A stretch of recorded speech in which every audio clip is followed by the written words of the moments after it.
नमस्कार मित्रांनो, मी शुभ भट्टे आजच्या या नवीन व्हिडिओमध्ये तुमचं सहर्ष स्वागत करत आहोत। तर आता मी आलो आहे गडचिरोली येथील कृषी महाविद्यालय सोनापूर गडचिरोली। तर इथे 23 तारखेपासून 28 तारखेपर्यंत कृषी महोत्सव गडचिरोली 2024 ते येथे भरलेले आहे।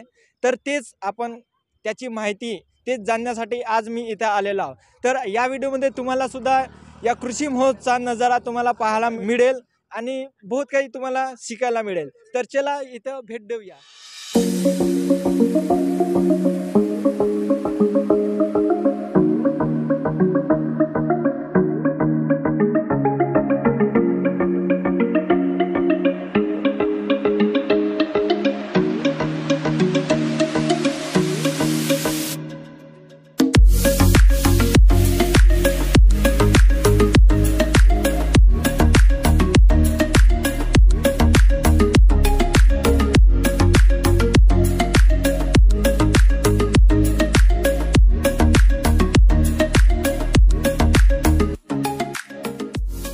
माझ्यासोबत आले आहेत गोपाल भाऊ, आपले रूममेट आणि सूरज भाऊ, भविष्यातील भावी PSI।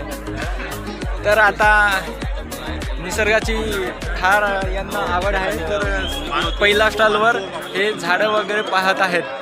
गडचिरोली जिल्ह्यात जे काही माहीत नाही लोकांना ते तुम्ही सगळं काही जनरली माहिती देत असतात, हे चांगलं आहे। आपलं जे आपल्या माध्यमातून आपल्या यूट्यूब चॅनल माध्यमातून आपण लोकांना जे माहिती देतात ते बरं, जे इतर खेडेगावात वगैरे राहणाऱ्या लोकांना यांनासुद्धा माहिती नाही तशी माहिती तुम्ही देतात। चांगलं वाटतं तुम्हाला मिळून आणि अशीच रील बनवता आणि पुष्कळ हे तुमचे व्हिडिओ बनवतो, लाईकसुद्धा करतो।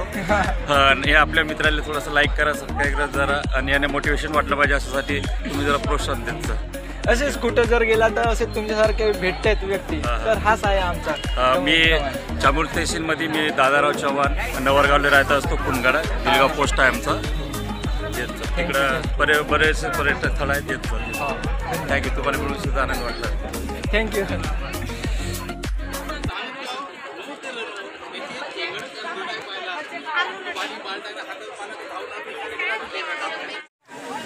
तर मित्रांनो, या बाजूले बहुत सारे महिला बचत गट वाले इथं आपले स्टॉल लावलेले आहेत। तर शायद आम्ही या गलत लाईनीमध्ये आलो, कारण इथे सगळे खाण्यापिण्याचीच व्यवस्था दिसत आहे। तर हा शेवटी आले पाहिजेत, आधी जे साहित्य वगैरे आहेत कृषी यंत्रणा त्या बाजूला जायला पाहिजेत।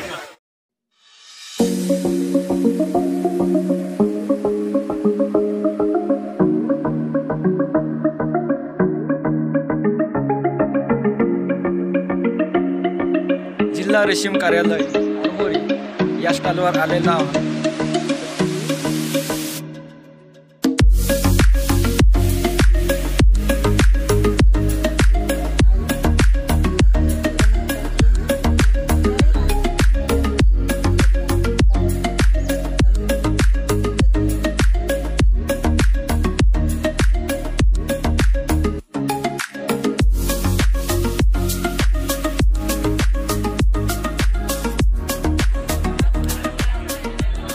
कृषी महोत्सव मध्ये आपल्याला मिळाले आहेत मनीषा मडावी, मिसेस इंडिया 2022-21। हाय, शुभम ना? शुभम, येस, लक्षात होतं माझं। हॅलो। तर तो मागचा व्हिडिओ छान होता हळदीचा। हा, तो मागचा नाही, जस्ट आताचाच आहे, जवळपास 5-6 दिवस झालेले। त्यामधले हे ऍक्टर आहेत एक जे माझ्या सासऱ्यांचा कॅरेक्टर प्ले केलेले आहेत आणि ते आमच्या शूटला आलेले होते। या सॉन्ग मध्ये सरांची पण एक भूमिका आहे। युट्यूब चॅनलला जाणार ना, कृषी महोत्सव यांच्या युट्यूब चॅनल सोबत आमचं युट्यूब चॅनल फॉलो करा। आमचं सॉन्ग बघण्यासाठी आमचं सॉन्ग बघण्यासाठी गोंडीराणी मनीषा या युट्यूब चॅनलला जा। Thank you madam, thank you.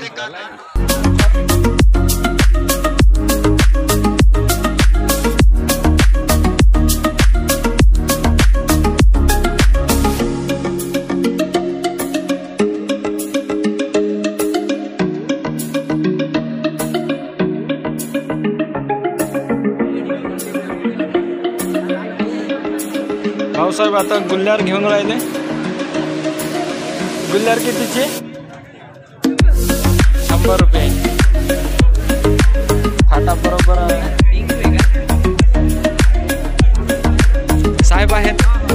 जुनेच आहेत, आपल्या गावाजवळचेच आहेत. त्यांनी सुद्धा इथे स्टॉल लावलेला आहे. मला काही ना काही चगडत राहायची सवय आहे. पाऊस पडत राहिला का काही ना काही खायची सवय राहिली आहे. तर हे बघा या स्टॉलवर अशा पद्धतीचे मेजवानी लावलेली आहे. तर तुम्ही आपल्या बायकोला किंवा आईला असे पदार्थ बनवून मागू शकता. ते अशी मशीन वापरावी लागते. तर तुम्ही पण अशी मशीन घेऊन जा आपल्या घरी आणि असे पदार्थ बनवून खा. आपण अशा एका स्टॉलवर आलो आहोत. जे हे जे जडीबुट्टी दिसत आहे, जे खरी मेन म्हणजे मूळ आहे. हे पाण्यात टाकल्यावर हा असा झाड उगवतो. किती सुंदर दिसत आहे. तर याची किंमत नाही माहित. तुम्ही या स्टॉलवर येऊन तुम्ही स्वतः विचारून टाका. तुमच्या सर्वांसाठी महत्त्वाचा एका स्टॉलवर आलेलो आहोत. तर इथे जे शेती उपयोगी किंवा शेतकऱ्यांना जे उपयोगात येतील अशा मशिनीचा इथे स्टॉल लावला आहे. तर वडसाला जे जनवी पेट्रोल पंप पाशी आम्ही तिथून आलेलो आहोत. आणि आजगावला पण एक दुकान आहे, आजगाव पावनीला.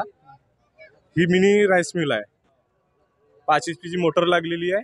3 फेसवर चालते ही. आणि एका घंट्यामध्ये 200 ते 250 क्विंटल माल काढते ही. आपला ग्लोअर आहे, इथून कोंडा काढते, इकडून धान्य येतात. आपला चावल नाही का, इकडून तांदळाची मशीन आहे. तांदळाची मशीन आहे. आणि हे दुसरी हे मिनी दाल मिल आहे. ते सिंगल फेसवर पण चालते, 3 फेसवर पण चालते. मोटर चेंज केला 3 फेस पण होते. दाल मिल आहे. हे डाळ आहे. ही 1,25,000ची आहे. आणि ही 90,000ची आहे. सबसिडी 35% सबसिडी आहे गव्हर्नमेंटची. महाडीबीटी वर जाऊन तुम्ही फॉर्म भरू शकता. तिथे 35% तुम्हाला सबसिडी मिळून जाईल. हिच्या 35,000 प्राइस आहे आणि 35% डिस्काउंट आहे तिचा. ती ग्राइंडर मशीन आहे, ती शेवई मशीन आहे, पाणीपुरी पापड मशीन आहे. एक्स्ट्रा आपलं तुम्ही दाखवू शकता पॉम्पलेटवर. पूर्ण माहिती इथं दिलेली आहे.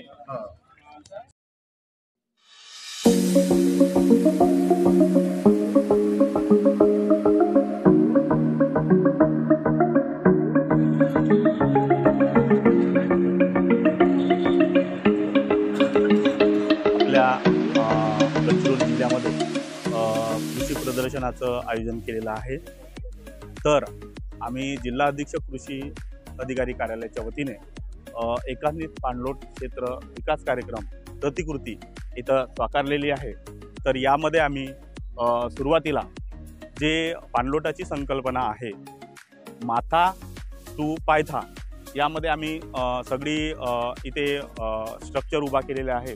तर आपण जर इथे जर विचार केला तर आपण माथ्यावर बघितलं तर या माथ्यावर आपल्याला दिसतो आहे इथून आपण ब्रशूट डॅम, लाईव्हचेक डॅम म्हणतो आपण त्याला, ते आपण तिथे उताराला असं केलेलं आहे. 15 ते म्हणजे 20% उतार जिथं असते तिथे आपण ब्रशूट डॅम, त्याच्यानंतर दगडी बंधारे, त्याच्यानंतर आपण गॅबियन स्ट्रक्चर म्हणजे जाडीचे बांध, त्याच्यानंतर माती नाला बांध आणि तिकडे लोकांची वस्ती, त्याच्यानंतर आपण लोकांना जायसाठी त्या हिशोबाने तिथे आपण पुलिया वगैरे केल्या आहे की इकडे नाला आहे आणि त्या नाल्याच्या बाजूला वस्ती आहे. मग त्यांची ज्यावेळेस 5% उतार लागतो त्या याच्यामध्ये 5 ते 3%च्या उतारामध्ये भातखाचरे आहेत, त्यामध्ये शेतकऱ्यांनी श्री पद्धतीची लागवड केलेली आहे. अशा प्रकारे तिथं फेरोमेन ट्रॅपचा सुद्धा त्यांनी कशाप्रमाणे वापर केलेला आहे असं दाखवलेलं आहे. तसेच भात शेतीमध्ये अधोल्याचा वापर कसा केला जातो यासाठी सुद्धा असं त्यात आपण प्रदर्शित केलेलं आहे. स्ट्रॉबेरी लागवड आहे.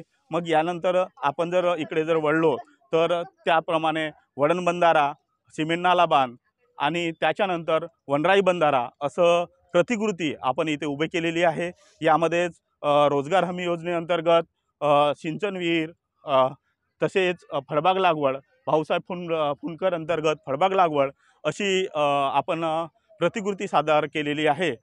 वर खालच्या स्ट्रक्चरमध्ये बोडी खोलीकरण, सामूहिक शेततळे अशी एकात्मिक पाणलोट संकल्पना इथं आम्ही साकारण्याचा प्रयत्न केलेला आहे.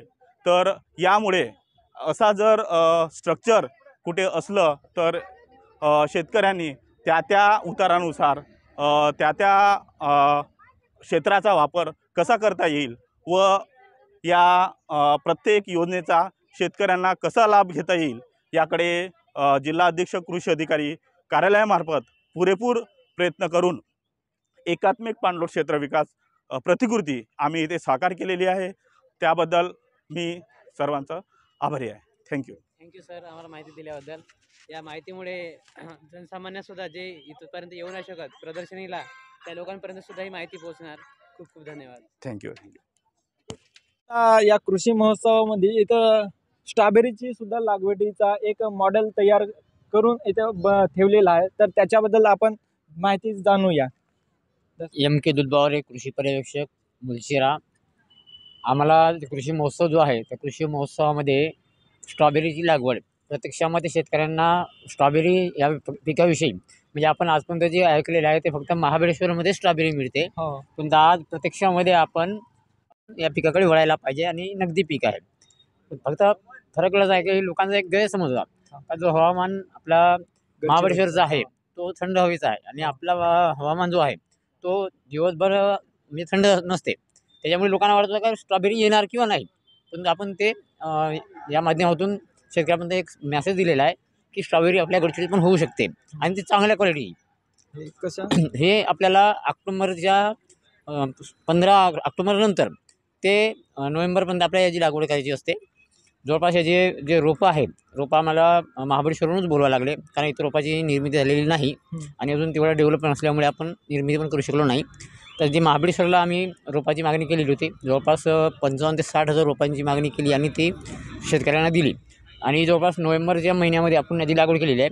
लागवड करण्यापूर्वी जमिनीची चांगली मशागत करायला लागतो आणि मशागत करून आपण जे बेड तुम्ही बघून राहिलेले बेड आपण 90 सेंटीमीटर म्हणजे जवळपास 3 फुटाचे आपण रुंदीला 3 फूट रुंद 1 फूट उंच आणि मग तुमची जे तुम्हाला किती बांधी आहे किंवा आपल्याला जो जागा आहे त्या यानुसार लांबी आपण किती ठेवू शकतो आणि त्याच्यानंतर आपल्याला 3 फुटावर मल्चिंग पेपर हे करून झिगझॅग पद्धतीने 1 बाय 1 फुटावर आपण याची लागवड केलेली आहे। आणि गेल्या वर्षीचा एक अनुभव पाहता एका आरमध्ये शेतकऱ्यांना जवळपास 40 ते 50 रुपयाचं उत्पन्न मिळालेलं आहे आणि लोकल जे आपले कर्मचारी आहेत त्या लोकांनी प्रत्यक्षात शेतामधूनच स्ट्रॉबेरी घेऊन गेलेली आहे। मला वाटतं या पद्धतीने जर आपण शेतकरी जर केलो तर 2 महिन्याचं पीक आहे, 2 महिन्यामध्ये शेतकऱ्यांना जर समजा 40-50 रुपये मिळत असले एका आरमध्ये, तर शेतकऱ्यांसाठी ते एक आर्थिक त्यांना एक पाठबळ मिळण्यासारखं होईल। बरोबर आहे। धन्यवाद सर।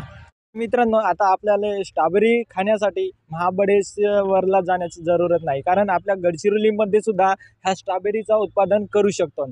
तर सरांनी आपल्याला कशा पद्धतीने उत्पादन केल्या जाते ते या पद्धतीने सांगितले आहे आणि या गडचिरोली जिल्ह्यामध्ये पण आपण उत्पादन घेऊ शकतो। तर सरांचा सुद्धा धन्यवाद। ठीक आहे। तर मित्रांनो, आता आपल्यासोबत आहेत कुराडी गावचे प्रतिष्ठित नागरिक डॉक्टर मुनघाटे। तर इथं कृषी महोत्सव 2024 गडचिरोली इथं भेट दिलेले आहेत, तर आपण यांच्याकडून माहिती घेऊया का हा कृषी महोत्सव कसा वाटला सर। कृषी महोत्सव एकंदरीत फार चांगली संकल्पना आहे आणि आपल्या उत्पन्नात वाढ करणं याच्यासाठी नवीन तंत्रज्ञानाचा वापर आपल्या सगळ्या क्षेत्रात कसं करता येईल, जे आपल्याकडे पिकं घेतो तर याचं प्रोसेसिंग केलं पाहिजे, फक्त पिकवणं हा विषय नसला पाहिजे, तर त्याच्यावर आपण प्रक्रिया करून त्याचं मार्केटिंग करायला शिकलं पाहिजे। आणि हे जर आपण करू शकलो तर खऱ्या अर्थानं असल्या प्रकारचे जे कृषी महोत्सव आहेत किंवा याच्यातून आपल्याला काही प्रेरणा घ्यायची आहे तर हे शेतकऱ्यांना कळलं पाहिजे आणि शेतकऱ्यांनी जास्तीत जास्त प्रमाणात इथं येऊन फक्त आपल्याकडचे पदार्थ आहेत ते पदार्थ बनवून विकणं हा नसला पाहिजे, का त्याच्यातून आपल्याला अर्थार्जन झालं पाहिजे, पैसा मिळाला पाहिजे, तरच खऱ्या अर्थानं शेतकरी सुखी होईल। आणि इथलं जे काही तंत्रज्ञान आहे ते आपण गावापर्यंत पोहोचलं पाहिजे, फक्त ते इथंच असून नये, फक्त आपण येऊन बघतो आणि मग याच्यातून आपल्याला जे साध्य करायचं आहे तर ते म्हणजे शेतकऱ्याची जी हलाखीची परिस्थिती आहे तर त्याच्यामध्ये आपल्याला जास्तीत जास्त पैसा कसा मिळवता येईल आणि ग्रामीण भागात ते तंत्रज्ञान पोचलं पाहिजे आणि जास्तीत जास्त असे प्रक्रिया गट तयार झाले पाहिजे। सेंद्रिय जर उत्पादनाला भाव आहे तर सेंद्रिय शेतीकडे आपण वळलं पाहिजे आणि हे इथं सगळं जे ज्ञान आहे हे आपण मिळवलं पाहिजे आणि इथून घेऊन म्हणजे या महोत्सवातून जाताना आपण ही ज्ञानाची शिदोरी आपल्या गावापर्यंत नेऊन आपल्या शेतकरी बांधवापर्यंत ती पोचवली पाहिजे. आणि हे जर आपण करू शकलो तर खऱ्या अर्थानं हे जे कृषी महोत्सव आहे हे खरोखर चांगल्या रीतीनं साजरं झालं असं होईल. आणि याच्यावर जर आपण विचार केला तरच खऱ्या अर्थानं शेतकरी सुखी आणि समृद्ध होईल. धन्यवाद.